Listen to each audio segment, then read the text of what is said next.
Aman Benson. Le journal des stratèges. Boris Kalt.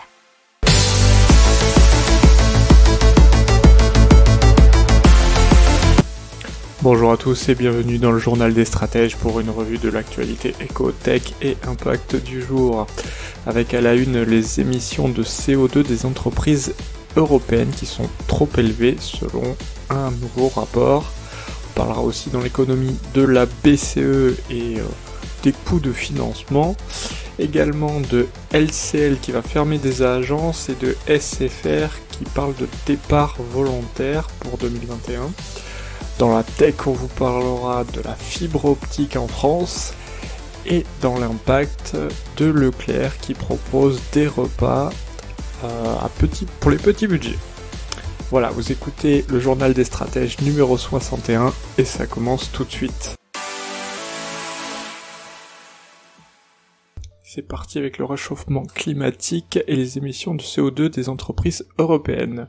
Alors selon l'association CDP Europe et le consultant Olivier Wyman, le réchauffement climatique serait de 2,7 degrés Celsius si le niveau des émissions des entreprises européennes actuelles restait inchangé.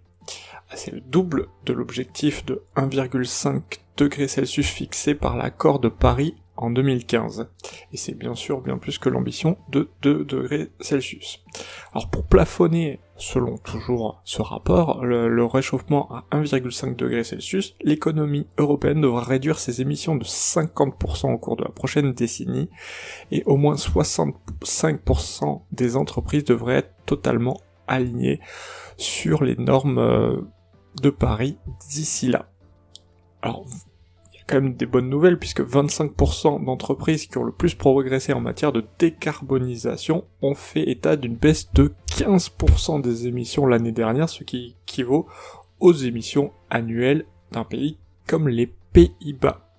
56% des entreprises déclarent avoir mis en place un plan de transition et plus de 50% des plus grandes entreprises européennes en termes de valeur marchande ont rejoint l'initiative Science Based Target qui détermine si les objectifs d'émission sont conformes à l'accord de Paris.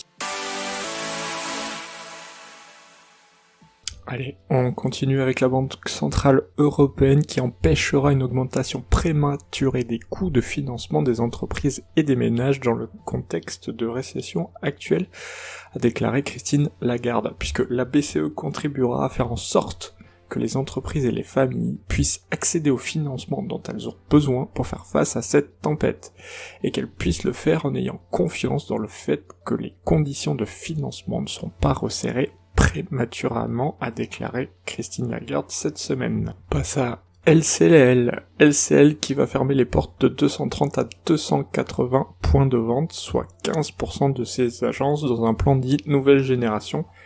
600 salariés sont concernés par cette redistribution des rôles, mais aucun ne devrait être licencié. Les salariés concernés seront repositionnés sur des agences dites à potentiel. On continue dans les restructurations avec SFR qui annonce un plan de départ volontaire de 1700 postes en 2021.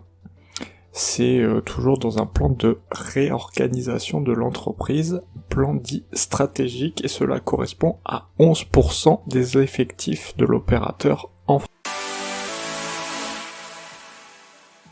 Allez, dans la tech, on vous parle de la fibre optique en France, et selon l'autorité des télécoms français, l'ARCEP, 10,4 millions de consommateurs ont opté pour la fibre, dont 3,3 millions de nouveaux abonnés sur la seule année 2020. Cette technologie représente maintenant 70% du nombre total d'accès à très haut débit. La France compte 30,6 millions d'abonnements à haut et très haut débit fixe, DSL, fibre et câble, et 40,7 millions de locaux qui ont accès, donc des logements, établissements professionnels selon une estimation de l'ARCEP. Et désormais, 24,2 millions de locaux sont éligibles à la fibre, c'est 19% de plus en un an. Allez, dans l'impact, on passe à Leclerc, et donc qui propose 21 repas pour 21 € à ses clients, un petit budget et avec des repas végétariens. Ce sont des menus pour la semaine à moins d'1 € chacun, avec une liste de produits qui permettront de constituer 21 repas. Il y aura 4 listes de repas qui seront disponibles sur le site de Leclerc, dont un végétarien, et ce sera proposé avec des marques distributeurs Ecoplus ou marques repères. L'enseigne précise que ces menus seront composés à partir de 65 produits marque repère ou Ecoplus avec majoritairement un Nutri-Score A, B ou C. Ils sont élaborés en tenant compte des orientations du Programme national de nutrition santé P2N S4. Avec un apport énergétique d'environ 2000 calories, les besoins journaliers d'un adulte. Alors, les produits seront rassemblés sur la même page en ligne via le Drive, ça sera donc beaucoup plus simple de faire ses courses en fonction de ce menu. Voilà, c'est tout pour aujourd'hui, je vous souhaite une excellente fin de semaine et je vous dis à la semaine prochaine pour de nouvelles informations. Ciao.